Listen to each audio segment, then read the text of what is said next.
Boker Tov. Magandang umaga po sa bawat isa.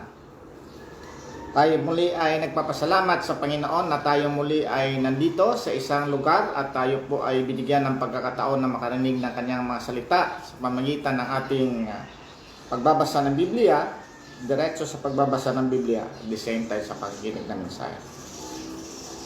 Good morning again. Ang ating pong title sa mensaheng ito ay The Holy Spirit was given to four kinds of people in the first century to launch Christianity or to proclaim the gospel. To launch Christianity or to proclaim the gospel. And we will focus on the first century kasi yung transition ng ating mga worldviews noon, ng mga paniniwala ng tao from different worldviews to the gospel or Christianity or about Jesus Christ. So yun po ang ating topic ngayon at ang ating pong gagamitin na launching pad or launching verses ay matatagpuan natin sa Numbers na nasa Old Testament ito. Numbers verse 11, 16 to 29. Okay? Bakit po nasa Old Testament? Kasi kailangan po natin i-establish na ang Christianity po ay nanggagaling din po yan sa Hebrew Bible or our Old Testament, the Tanakh. At ita-transition natin from the Old Testament, from the Tanakh to the first century and then to the present times now. Kasi sa atin din po ay may Holy Spirit. So, the title of this message is The Holy Spirit was given to four kinds of people in the first century to launch Christianity or to launch the gospel, to proclaim the gospel throughout the world. So, habang nag-aantay po tayo ay buksan niyo po ang inyong mga Biblia sa Numbers chapter 11, 16 to 29. This is about Moses na nandun sila sa wilderness together with the mga tao na niligtas from Egypt. About 600,000 po itong men. Wala pa pong women and children dito. So about millions ito, no? Okay, we will start in a few seconds.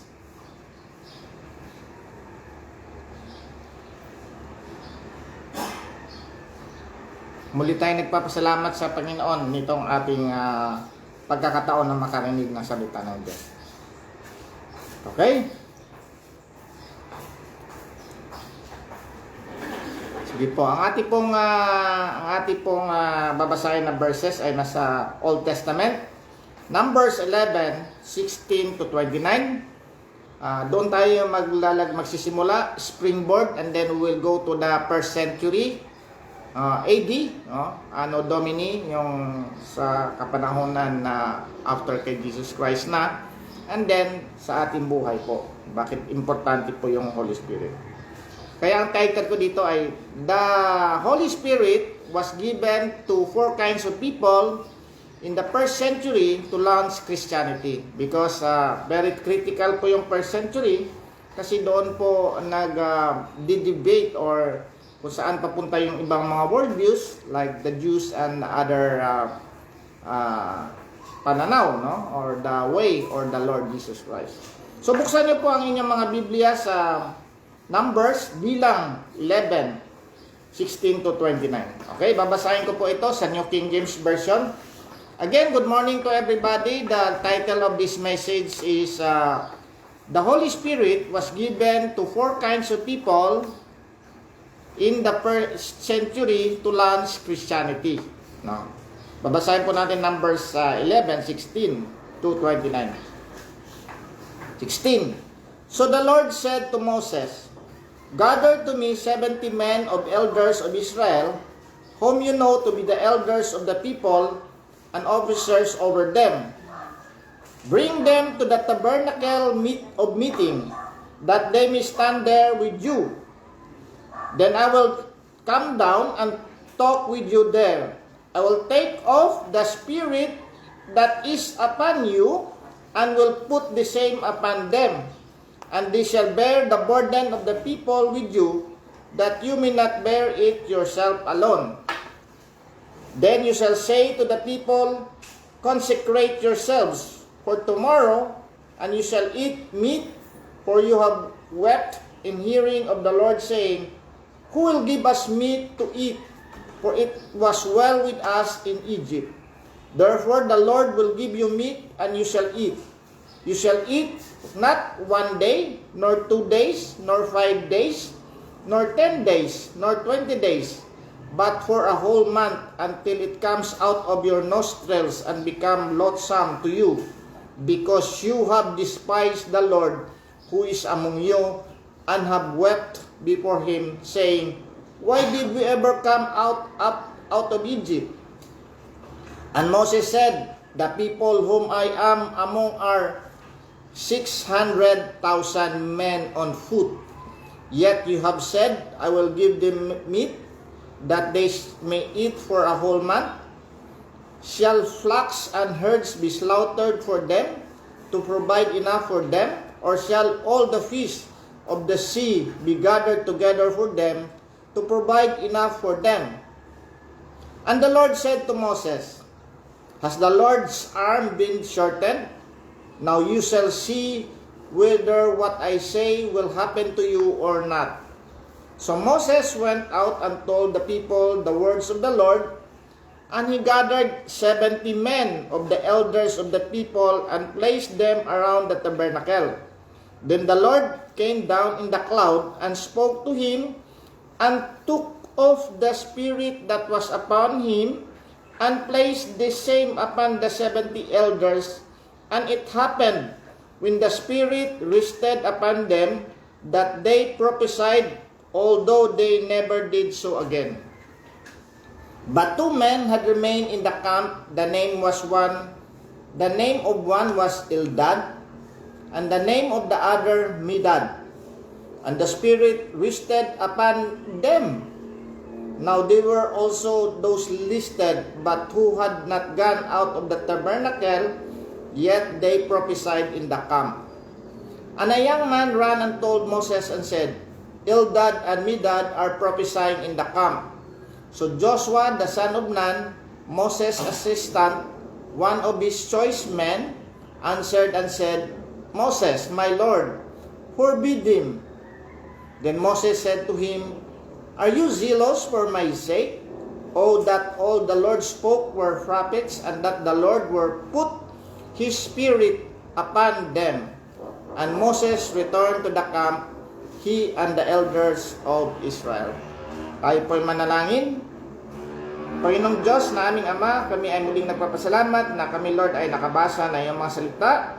Alam po namin, Lord, ang iyong mga salita galing sa Biblia ay makapangyarihan sa lahat.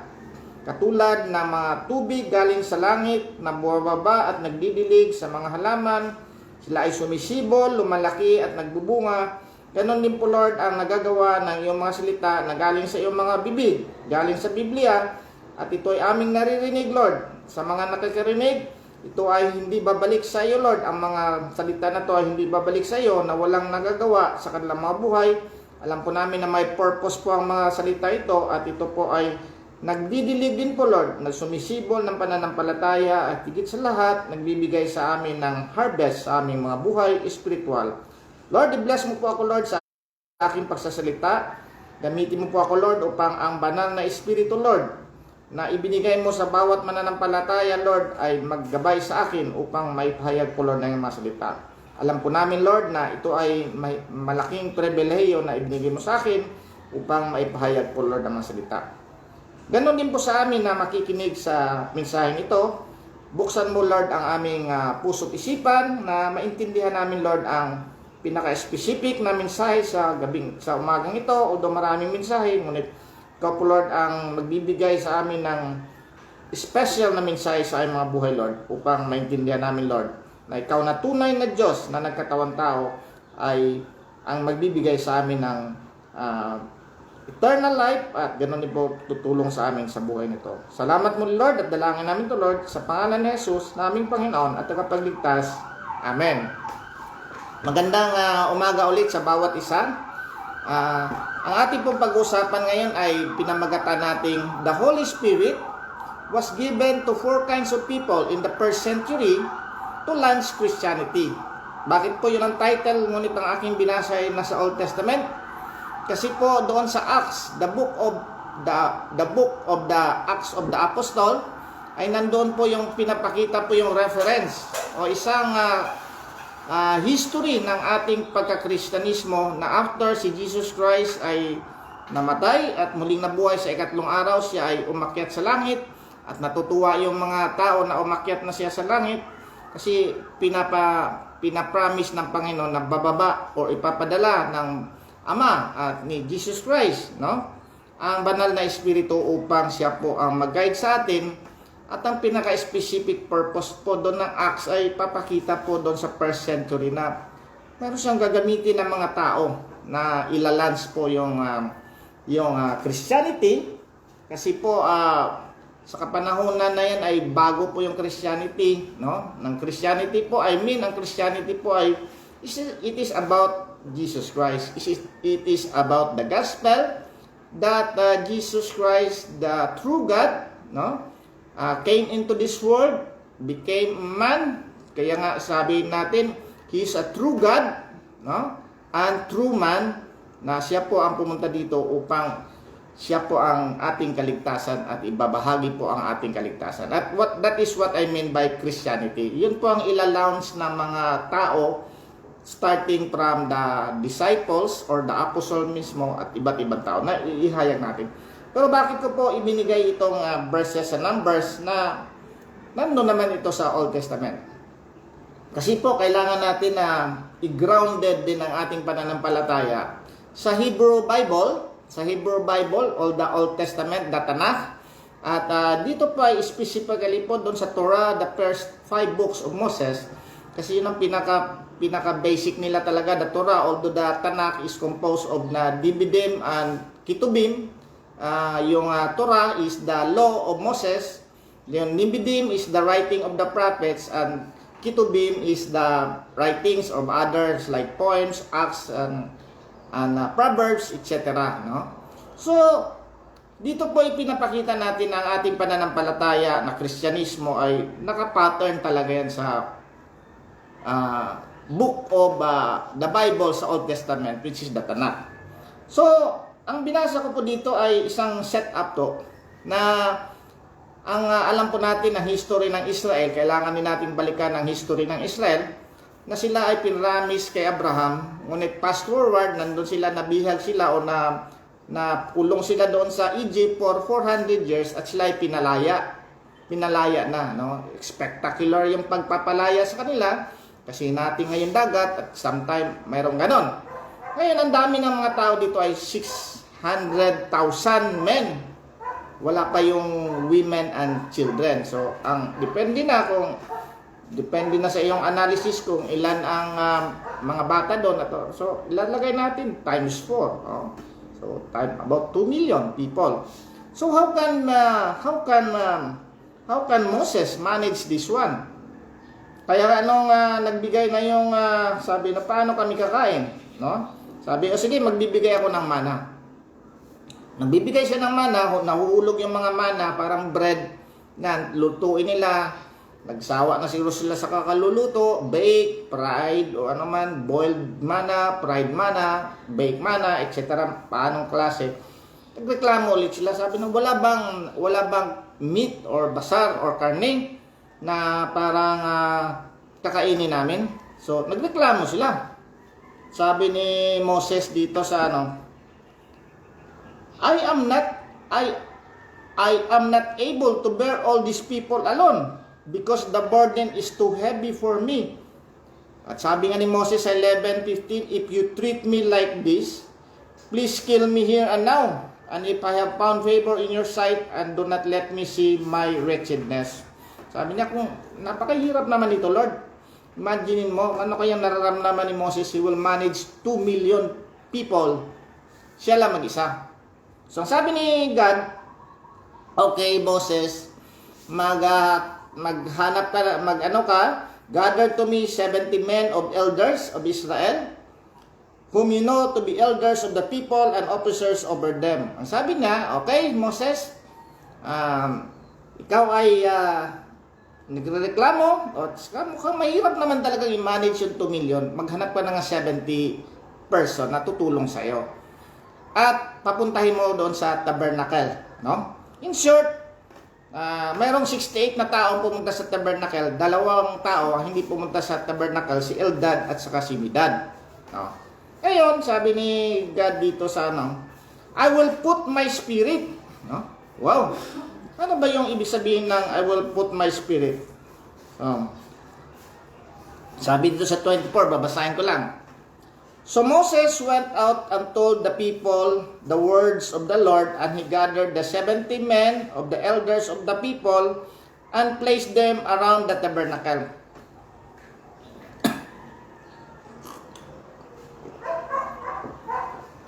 Kung alam po natin ang setup ng tabernacle, yun ang pinapagawa ni God na tabernacle. Nandun yung Ark of the Covenant, doon makikipagtagpo ang Panginoon sa kanila, sa Ark of the Covenant. Siyang parang tent yan, malaki yan, no? Malaking tent yan, no?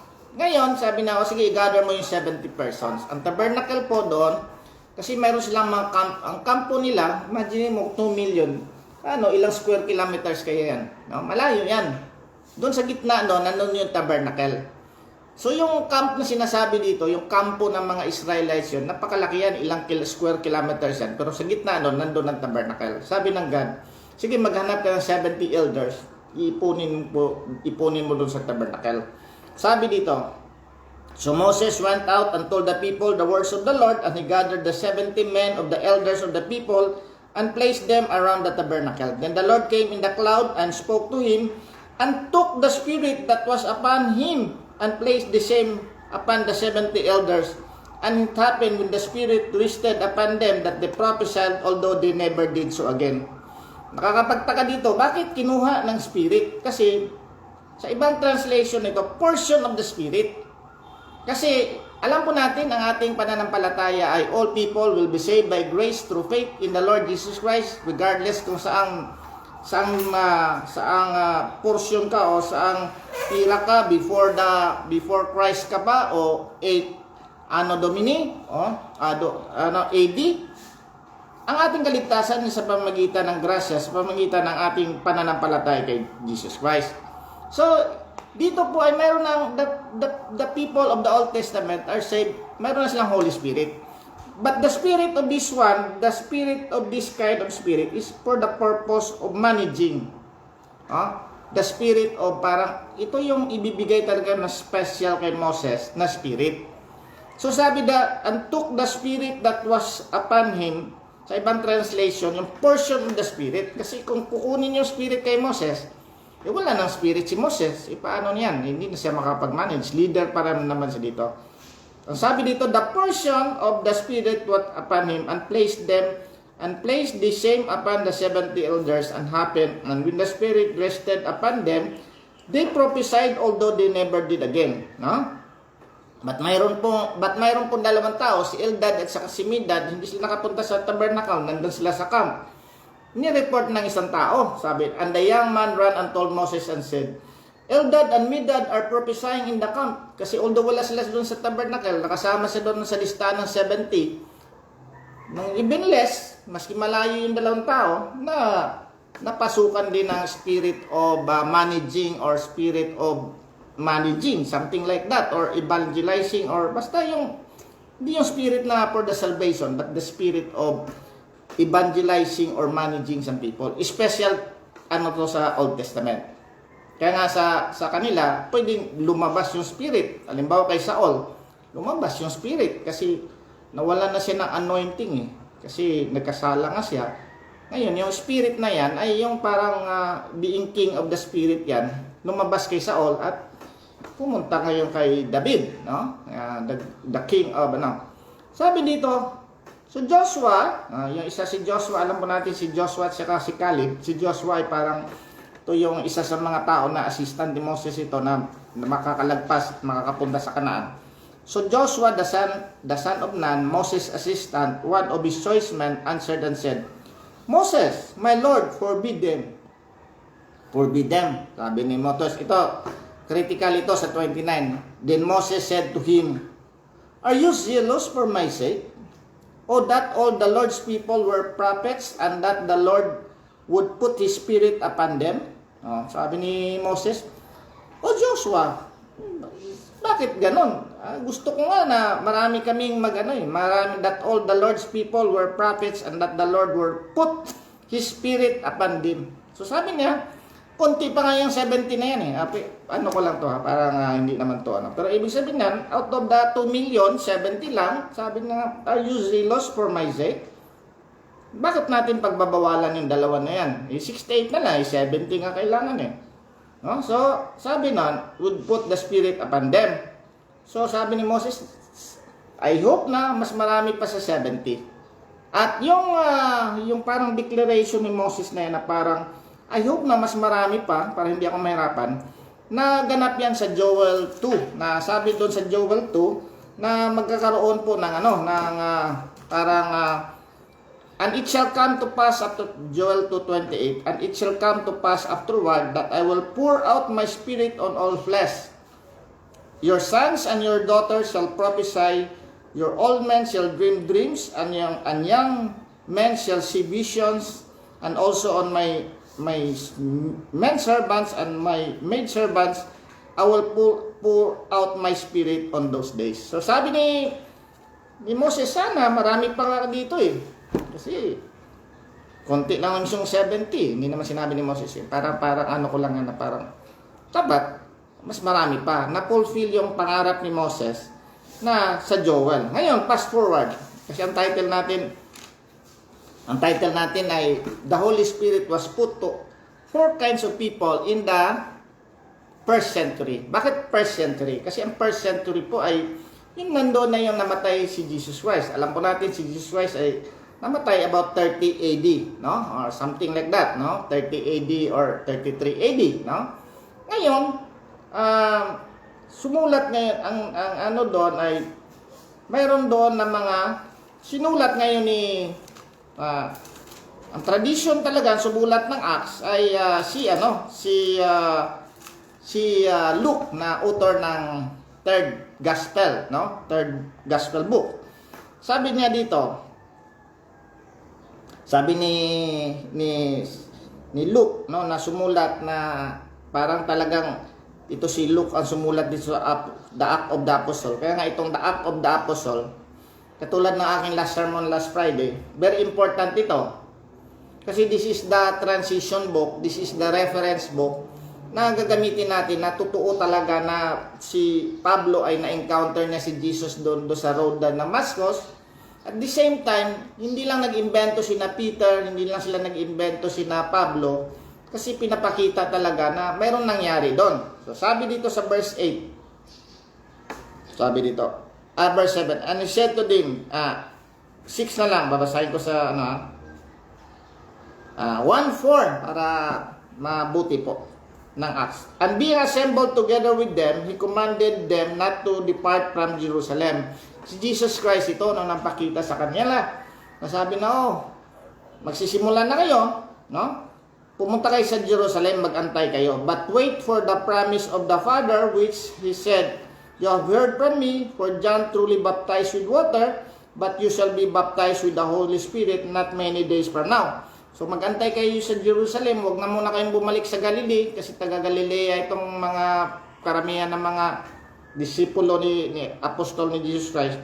Therefore, when they had come together, they asked him, saying, Lord, will you at this time restore the kingdom to Israel? Ang sabi nga dito sa aking sermon nung last Friday, na parang mababaw lang yung paningin ng mga apostol, kasi sabi na, will you now restore the kingdom to Israel?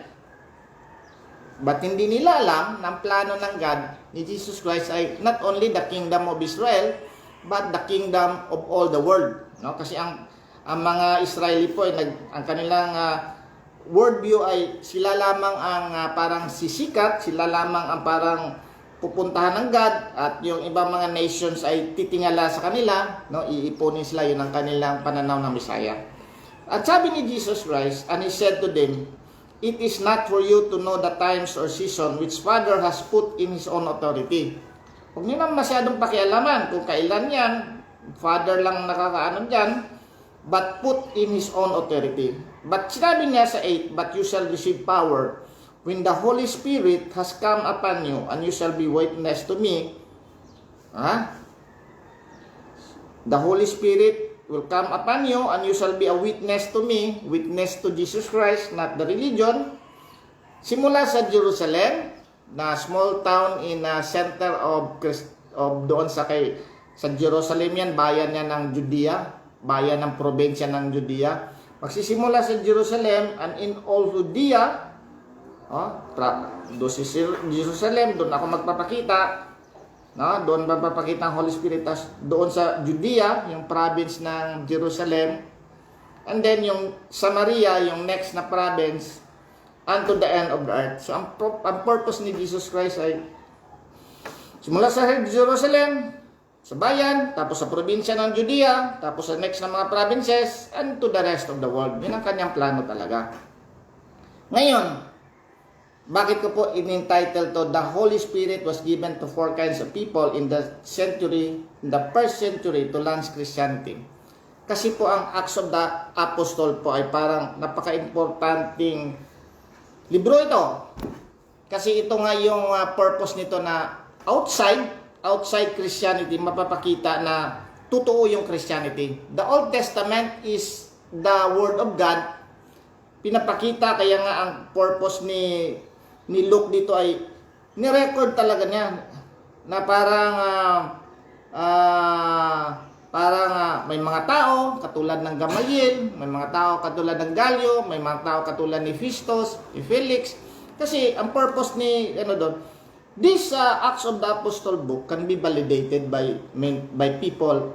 Kasi sa Tanakh nga or sa Mishnah or sa Talmud, nandoon din si Gamaliel, nandoon din yung mga nila na talagang totoo ito, no?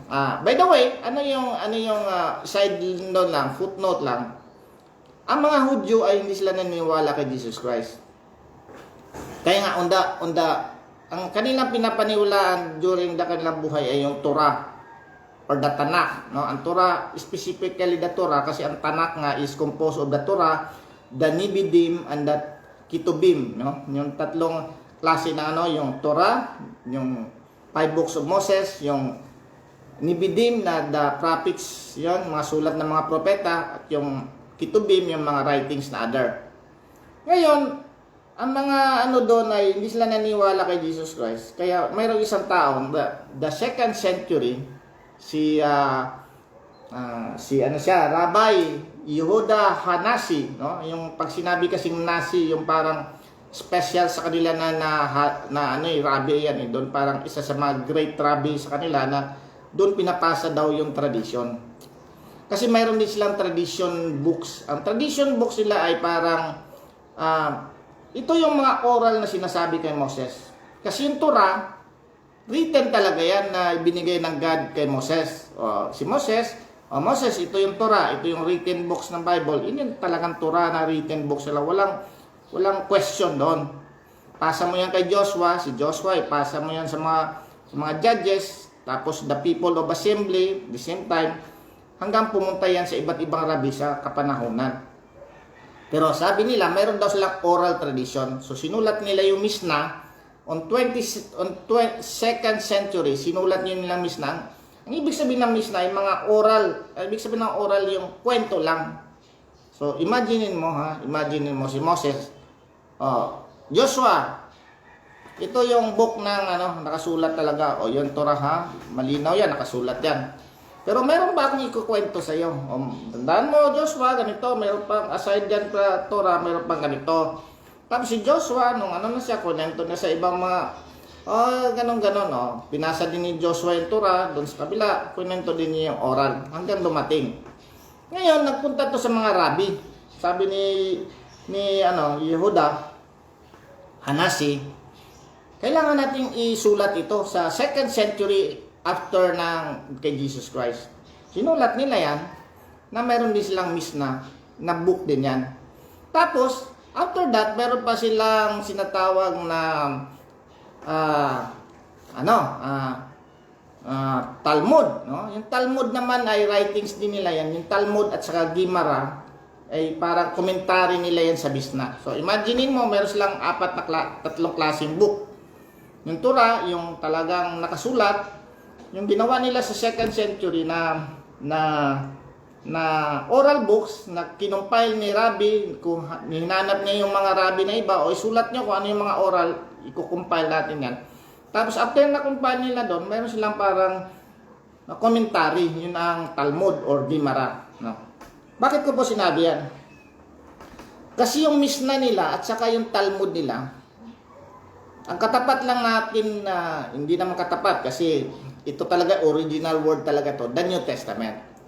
Kaya nga pinakita po dito na New Testament talaga ay parang totoo ito na mayroon talagang nangyari na ni Pablo ay naka-encounter na si Jesus sa Damascus, tapos nagpakita talaga yung Holy Spirit doon sa mga tao kay Peter. So ngayon, ano yung 4 na klase ng tao?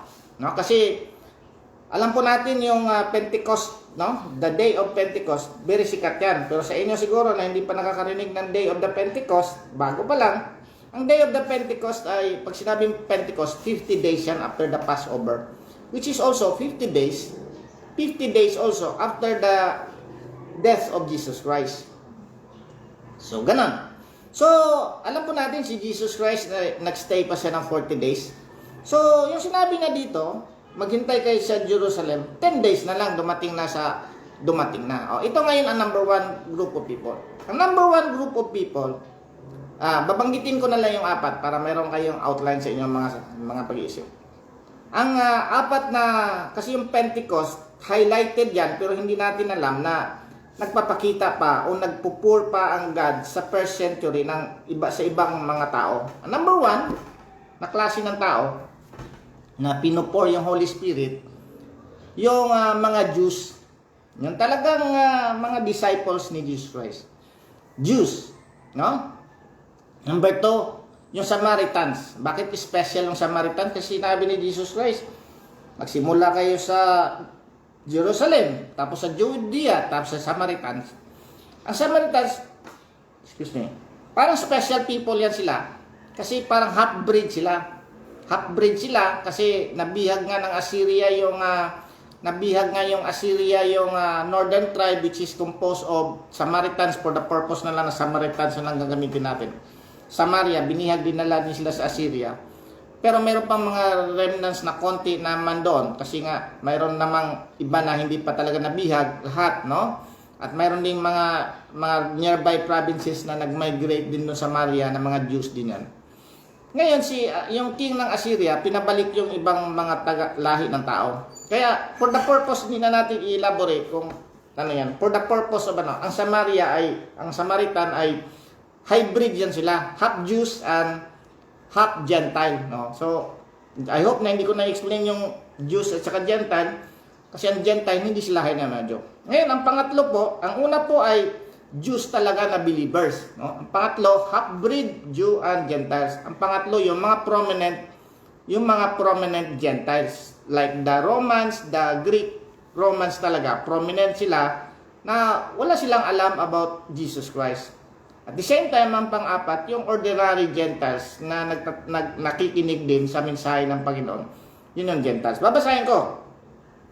So, ang unang grupo po ay nandun sa Acts chapter 2. When the day of the Pentecost has come and they were all with one accord in one place, nandun sila sa upper room, and suddenly there came a sound from heaven as a rushing mighty wind and filled the whole house where they were sitting. Then they appeared to them divided tongues as of fire, and one sat upon each of them, and they were all filled with the Holy Spirit and began to speak in tongues as the Spirit gave them utterance. So ang isang manifestation doon na nangyari sa kanila, they spake in tongues, no? So, yun po. Bakit ko po binanggit yan? Kasi, yun yung parang manifestation sa kapanahunan nila na bumaba ang Holy Spirit sa kanila kasi they will launch the Christianity. Kasi hindi nila malaman kung ano ba talaga itong Christianity na to. So, ang parang pinaka ano doon sa first century, pinaka sign nila ay dapat may Holy Spirit ka, no? Kasi although nabaptize ka na kay John, si John kasi the baptism of repentance. Ngayon kailangan pa sabi niya na sabi nga dito, for John truly baptized with water, but you shall baptize with the Holy Spirit not many days from now. So in-expect nila yan. So nung nakita nila na nakakapagsalita sila ng iba't ibang wika, at marami nga na-convert, yung mga Cretans, Arab, Egypt, Pamphylia, kasi narinig nila ang mga disciples na nagsasalita ng iba't ibang wika. So kung ang wika na nila ay may mga tao doon na nakatingin sa kanila, sabi nila, Persians, Medes, Elamites, Mesopotamia, Judea, Cappadocia, Pontus, Asia, Pergia, Phrygia, Pamphylia, Egypt, parts of Libya, and joining Cyrene, visitors from Rome, both Jews and proselytes, Cretans and Arabs. We hear them speaking in our tongues the wonderful works of God. So they were all amazed and perplexed, saying to one another, whatever could this mean be? Tapos sabi ni Peter, and others, sabi ng iba, others mocking said, they are full of wine. Sabi ng mga lasing lang mga yan. So explain ni Peter. But Peter, standing up with the 11, raised his voice and said to them, men of Judea, and all who dwell in Jerusalem, let it be known to you, and heed my words, for these are not drunk, as supposed, since it is only the 3rd hour of the day. Alas 9 pa lang ng umaga. Pero ito na ngayon ang sinabi, but this was spoken by the prophet Joel. Yung binasa ko nga kanina sa inyo na pinapangarap ni Moses, and it shall come to pass in the last days, says God, that I will pour out my spirit on all the flesh, your sons and daughters, etc. will prophesy. So sabi ni Pablo, ito na yung sinabi ni Joel, na in the later parts, bibigyan ng spirit katulad nung kay Moses. Si Moses lang nagmamanage, mayroon 70 doon. Sabi ni Moses, dapat marami nga kami. Sabi ni Joel na in the last days, mayroon tayong mag-prophesy, no? Fast forward, bakit po sa Samaria, no? Alam po natin yung mga Hudyo ay nag-scatter sila, yung mga believers of Jesus Christ, nag-scatter sila kasi inuusig sila ng mga Hudyo din. Katulad ng example ay si Pablo, inuusig niya, nagkalat na, ang natitira na lang sa Jerusalem ay yung mga apostol. Pero dito sa verse chapter 8, no? Chapter 8 ng kasi nagbabahagi na si Philip doon sa Samaria eh. No? Nagbabahagi na si Philip doon sa Samaria. Maraming na-convert. Pati nga yung si Simon na parang isang hindi si Simon Peter to. Parang isang magician, no? Ngayon nalaman nila, ni-report ni Philip sa Jerusalem na marami ng mga Kristiyano dito sa Samaria naniniwala. Sa verse 14 ng 8 babasahin ko. Acts chapter 8 verse 14. Now when the apostles who were at Jerusalem heard that Samaria had received the word of God, they sent Peter and John to them, who when they had come down prayed for them that they might receive the Holy Spirit. For as yet he had fallen upon none of them. They had only been baptized in the name of the Lord Jesus. Then they laid hands on them. No? Si John at saka si Peter. Then they laid hands on them and they received the Holy Spirit. So nakita ito na maganda pala tong Holy Spirit . So hindi naman ni-mention dito na they're speaking in tongues, but they received the Holy Spirit. At saka na empower ngayon yung mga tao sa Samarita. So unang plano si Jesus Christ dun sa Jerusalem, lalakad kayo sa Judea, lalakad kayo ngayon sa Samaria. So, binigay na sa Holy Spirit. Ngayon si Peter ay nandun siya sa Lida. Kasi pinagaling na ngayon yung may paralytiko doon na 8 years na na-paralyze. Tapos nabalitaan nila na mayroong isang tao doon sa Joppa na si Tabitha na Dorcas na namatay. So sanabi nila, nandiyan si Peter sa Lida. Papuntahin niyo si Peter dito. So si Peter, sa kapangyarihan ng banal na espiritu ay binuhay niya yung tao doon sa Dorcas. Ngayon, doon sa chapter 10, ito naman yung tao doon kasi sabi nga, O sige, lalakad kayo sa Samaria, doon sa naman sa malapit-lapit na lugar. Ito ngayon yung Caesarea. The Caesarea is a town nito na parang Roman town ito. Although nandun siya sa Israel, parang exclusive ito sa town ng mga Romans, na mga nagmamanage ng Jerusalem, kasi meron doon mga centurion. Kunyari, meron pang sa amin sa Iligan City, nung binuo yung National Power Corporation, maraming mga engineers na nilagay doon galing sa Manila, nilagay doon sa isang lugar. Exclusive lang sa kanila yung mga engineers doon. Ganon din nangyari dito. Kasi nagmamanage si Herod the Great, although ginawa niya yung temple at saka Jerusalem na sikat, gumawa din siya ng parang isang bayan din na exclusive for Roma. So si Peter dito, parang imposibleng makapunta si Peter dito. Parang ang nangyari dito, pupunta ka sa isang pusa ka, pupunta ka sa mga aso, kalaban mo talaga itong Caesarea. But because of the providence, sinabi ng God kay Peter, bumaba yung parang blanket naman na we'll start now Peter, the evangelization to the Gentiles, not the Jews, na what I have told na clean, wag mong tawagin na unclean, referring to food and referring to people. Ngayon dito sabi dito sa verse 10, then Peter opened his mouth and said, in truth I perceive that God show no partiality, but in nations whoever fears him, and God's righteousness is accepted of him. Ngayon, sa 44, while Peter was still speaking these words, the Holy Spirit fell upon all those who heard the word. Nagpunta doon sa mga kamag-anak ni Cornelius, and those of the circumcision who believed were astonished, and many as came with Peter, because the gift of the Holy Spirit has been poured out on the Gentiles also, for they heard them speak with tongues and magnify God.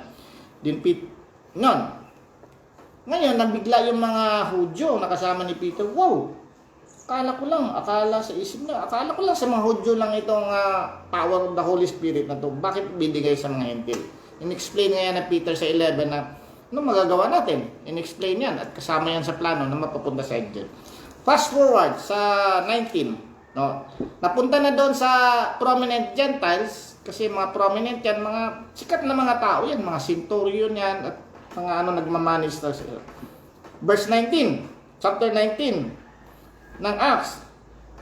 Ngayon, malayo na ito kasi nga on the rest of the world, pumunta na si Pablo na ito na na-convert, pumunta na siya sa Mediterranean, pupunta doon sa Turkey, sa Galatia, Turkey, pupunta siya sa Philippi, sa Ephesus, Macedonia, etc. 19, and it happened while Apollos was at Corinth that Paul, having passed through the upper regions, came to Ephesus. Malayo na to, sa Ephesus na to. And finding some disciples, he said to them, did you receive the Holy Spirit when you believed? Kita niya mga disciples ng mga Gentiles. So they said to him, we have not so much heard whether there is a Holy Spirit. And he said to them, into what then were you baptized? So they said, into John's baptism. Yung kay John's baptism lamang na repentance for sin. Then Paul said, John indeed baptized with baptism of repentance, saying to the people that they should believe on him who come after him, that is, on Christ Jesus. Verse 5, when they heard this, they were baptized in the name of the Lord Jesus Christ. And when Paul had laid hands on them, the Holy Spirit came upon them, and they spoke with tongues and prophesied. Now the men were about 12 in all. And he went into the synagogues and spoke boldly for 3 months, reasoning and persuading concerning the things of the kingdom.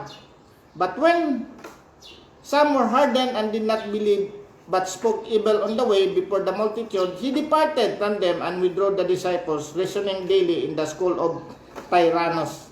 And they continued for 2 years, so they all who dwelt in Asia heard the word of the Lord Jesus Christ. So, nakita ni Pablo doon na meron ba 12 na mga disciples noon na sinabi, na-baptize na ba kayo ng Holy Spirit? Did you receive the Holy Spirit? Sabi na, anong Holy Spirit? Di namin alam yan. So, binaptize ni Holy Spirit, binaptize ni Pablo, pumunta sa kanila yung Holy Spirit. Yung Holy Spirit meaning yung parang the spirit of administration of evangelizing. Pero, ang dito, nagsasalita si Pablo doon sa sinagog, pero umayaw yung mga Jews. Kaya pumunta siya doon sa School of Tyrannus, na ibang lugar ito, hindi na ito sinagog. Kasi doon makakapunta ang mga Gentile. What is my point? My point is, in the first century people, ginamit ng Panginoon, binigyan nila ang parang palatandaan ng Holy na ang mga na magsa-start na kayo, simula ko sa Jerusalem, o papakita ko, bibigyan ko kayo ng Holy Spirit, the Spirit of administration, the Spirit of evangelization. Ngayon, pupunta ka ngayon doon sa Samaritan area. Ganun din. Pumunta ka doon sa outskirt, doon sa Caesarea, no? Lampas na konti sa Samaria.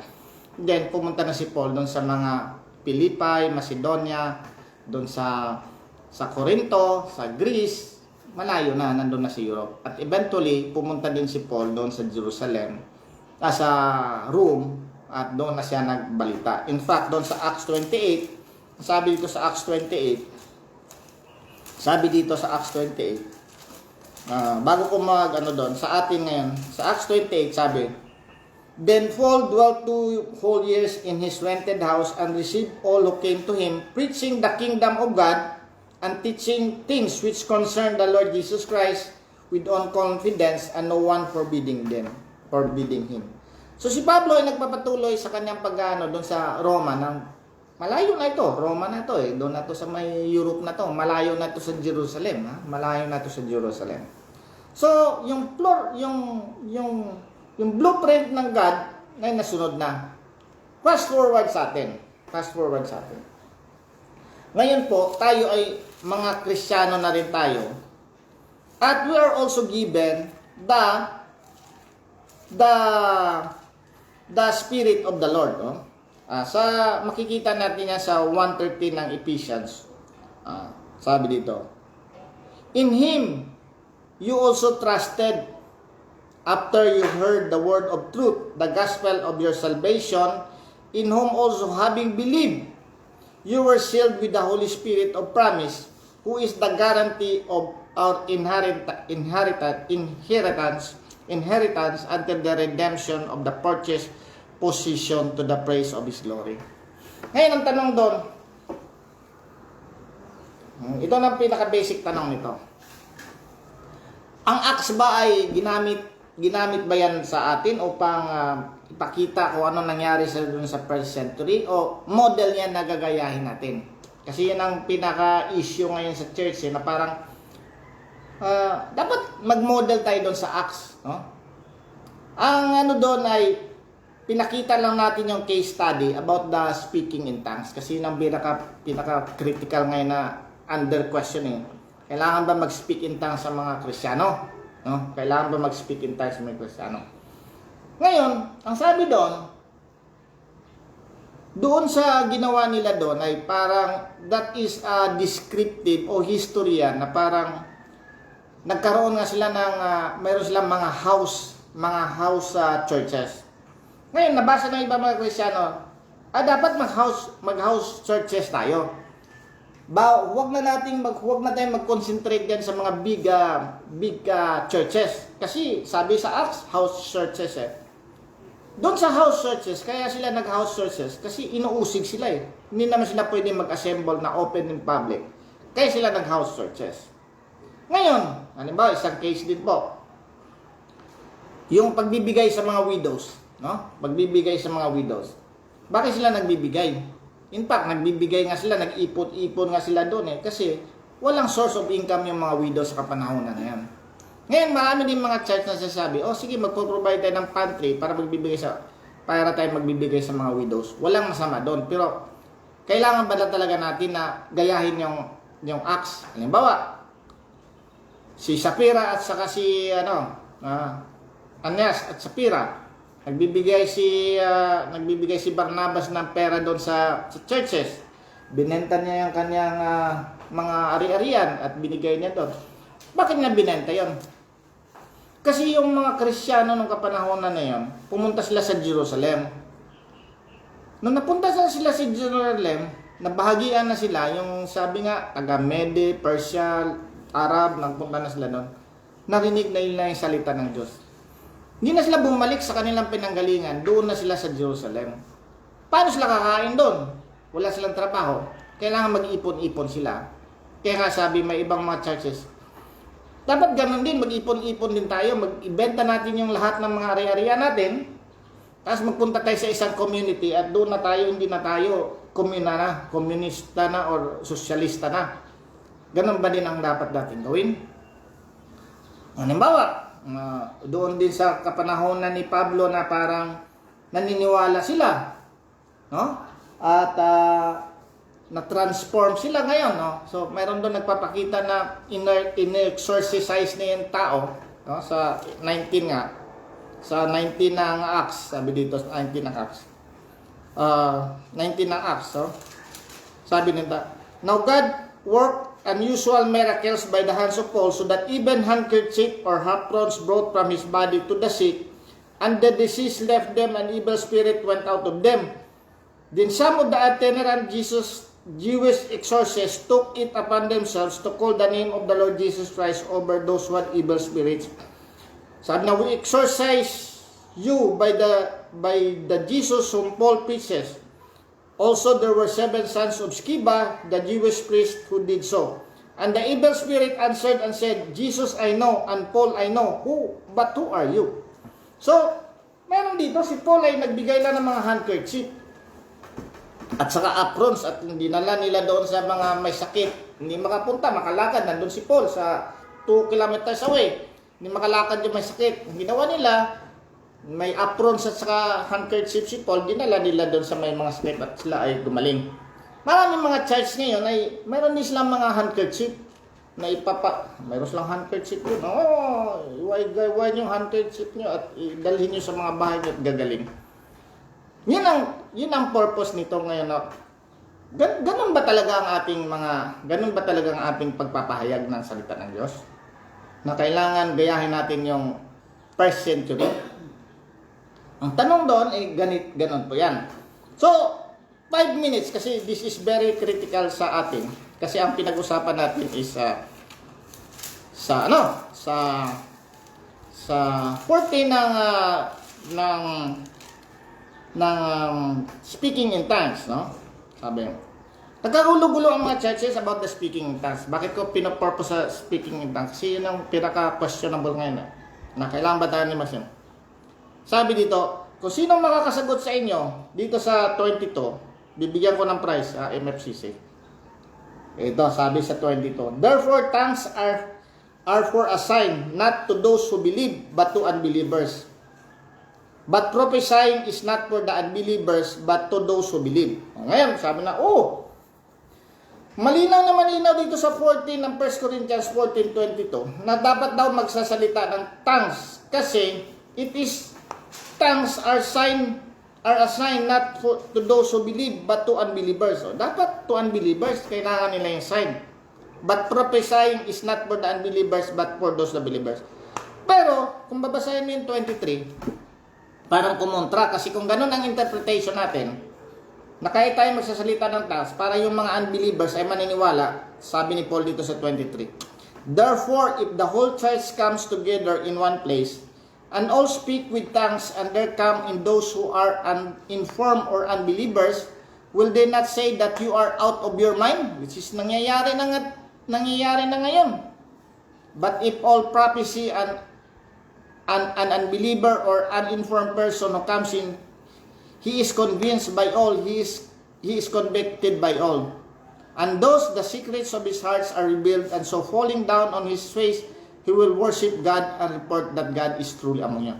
Ngayon, sabi dito, therefore tongues are for signs to those who believe but to unbelievers. Sabi ng mga iba na parang, kailangan natin magsalita ng tongues kasi para maniniwala yung mga unbelievers. Pero follow up ni Paul dito, kung ikaw ay nagsasalita, kung ang inyong church ngayon ay nagsasalita kayo ng mga tongues. By the way, ang pagsasalita ng tongues, sabi ni Paul, magulo kayo, kaya huwag kayo magsalita ng tongues kasi pag nagsasalita ka ng tongues, dapat mag-interpret. So, instead na magsalita kayo ng tongues, mag-prophesy na lang kayo. Pero dumating itong 22 na napakatalinghaga ito. Pero sabi sa 23, sabi ni Paul, kung kayo magsasalita ng tongues, Tapos may dumating na mga unbelievers. Sabi niya, anong nangyari dito sa church ito? Nagkagulong-gulong na ito, nagkakasuka-suka na ito. Ang sabi nito ni Paul, they are not, they say that you are out of your mind, which is happening now. Maraming mga external ng outside the church, nakita nila ang ibang mga churches na mga Kristiyano ay parang nagprophesy, naggulong-gulong, nagsuka-suka, kung ano-ano mga ginagawa. Sabi na, are you out of your mind? But in all prophecy, an unbelievers or uninformed persons comes in. Pero kung mayroong magsasalita sa iyo, kung kayo sila makakapasok sa isang church at pinaprophesy about Jesus Christ, that Jesus Christ is God, Jesus Christ is man, Jesus Christ died for your sin, Jesus Christ did the righteousness for you, they will be convicted and they will believe on the Lord Jesus Christ. Pero ang pinakamataling haga, ang 22. Babasahin ko ulit ang 22 kung hindi kayo aware dito. Therefore, tongues are for a sign, not to those who believe, but to unbelievers. Napakataning haga. Therefore, tongues are for a sign, not to those who believe, but to unbelievers. But prophesying is not for the unbelievers, but for those who believe. Okay? Isang example, 2 minutes. Halimbawa po, may grupo-grupo tayo. Group into selves. Group into yourselves, no? Ikayo, grupo na kayo, mag-discuss kayo about healings, miracles. Ang inyong pagdi-discuss ay makakapagsalita kayo ng tongues, tapos makakapag-heal kayo, makapag-exercise kayo. Ngayon, itong grupo naman ito mag-aral kayo dito ng salita ng Diyos, kung paano nyo i-declare si Jesus Christ na siya talagang righteous God, siya ang nagpadala sa atin ng God na truly man, Trinity, no? Yan, pag-aralan nyo. Saan ka pupunta? Saan ka pupunta? Dalawang grupo, isa naggrupo, gusto niyo magkaroon ng tongues, gusto niyo magkaroon ng isa naman gusto niyo na mag-prophesy dito about the Holy Spirit. Siyempre ang natural mind doon siya sa tongues. Kaya nga inaamin ko naman nung ako ay bago ako sa Kristyanismo, gusto ko magpapagaling. Gusto ko meron akong gifts of the healing na gano'n, gagaling ng mga laking tao talaga. Naamin ko, gano'n ang aking Kaya nga sabi, saan ka pupunta? For the unbelievers, they are attracted to this group people. To the believers, they are attracted to this group of people about prophesying. That is one of the, dito na, pwede nyo ipasok sa isip nyo. Therefore, tongues are for a sign, not to those who believe. Mga believers, pupunta ba ako dito sa mga grupo na nag-discuss ng tongues, ang healing, etc. O dito ako pupunta sa But prophesying is not for unbelievers, but to those who believe. Mga kapatid, ang ating pong, ang ilalaunch po tayo ng Panginoon ngayon, bibigyan nila ng percentage ng mga signs para ma-determine nila kung sino yung Kristiyano kasi wala pa namang conclusion doon. But we have now the Bible. We are now on the process, we are now in the process of knowing sino ba talaga si Jesus Christ, ano ang kanyang ginawa, and we will use all the present means now na ginigay sa atin ng Panginoon. Internet, kung ano mang media na nagagamitin, and we will not be confined to the first century. Sabi nga ni Charles Haddon Spurgeon, the best wine is served last. Sabi niya doon. Hindi naman magbibigay ang God sa ating kapanahunan ngayon ay mas mababa ang ating gifts. Ang ating gifts ngayon ay salvation. Salvation ang ating gifts ngayon.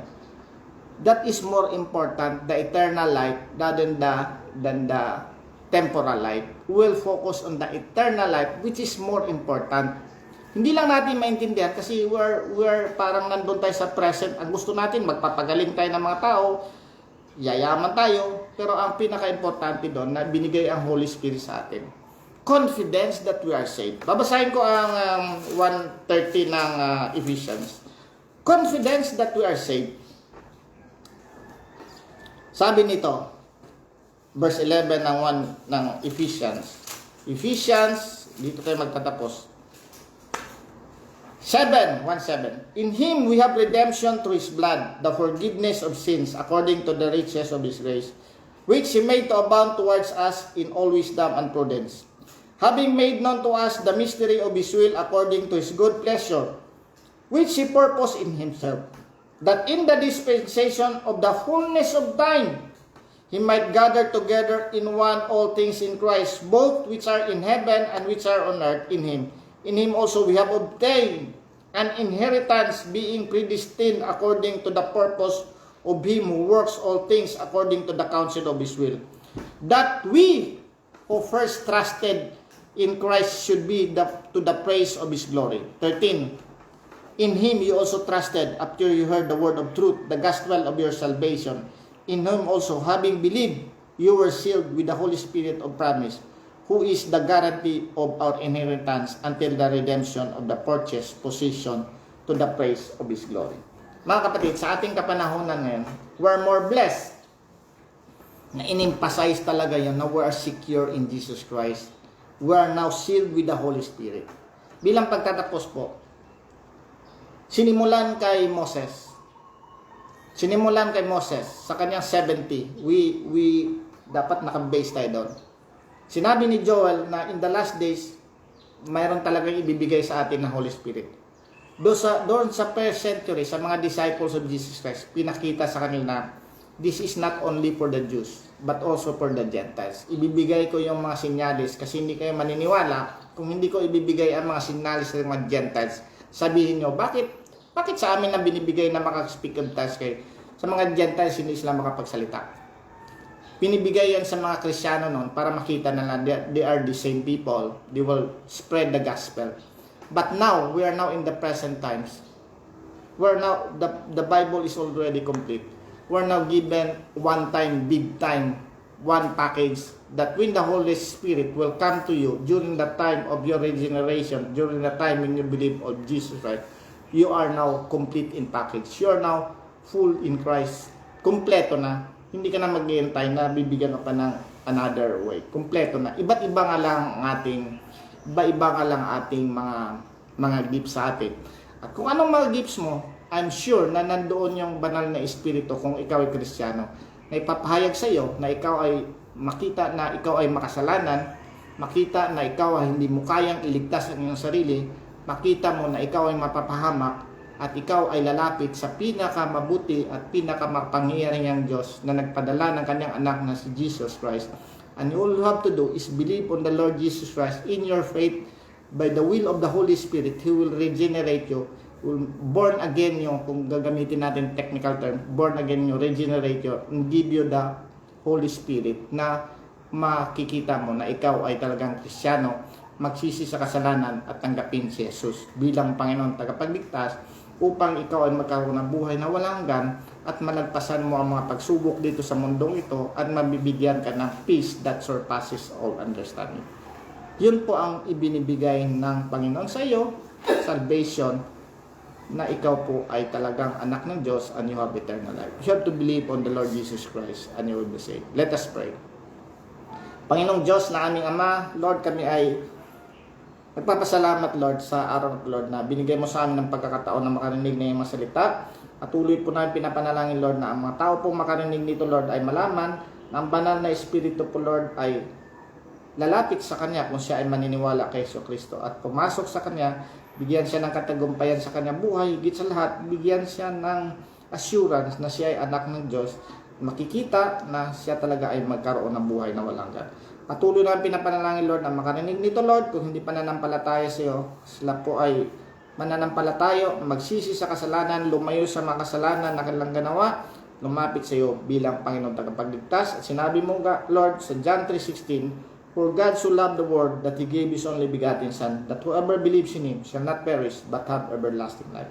Kami po, Lord, ay naniniwala na You are the only God, the name only given under heaven to men in which will be saved. At sinabi mo, Lord, I am the way, the truth, and the life. No one comes to the Father except through me. Salamat mo ni Lord sa lahat na to, Lord. Dalangin namin to, Lord, in Jesus Christ our Lord.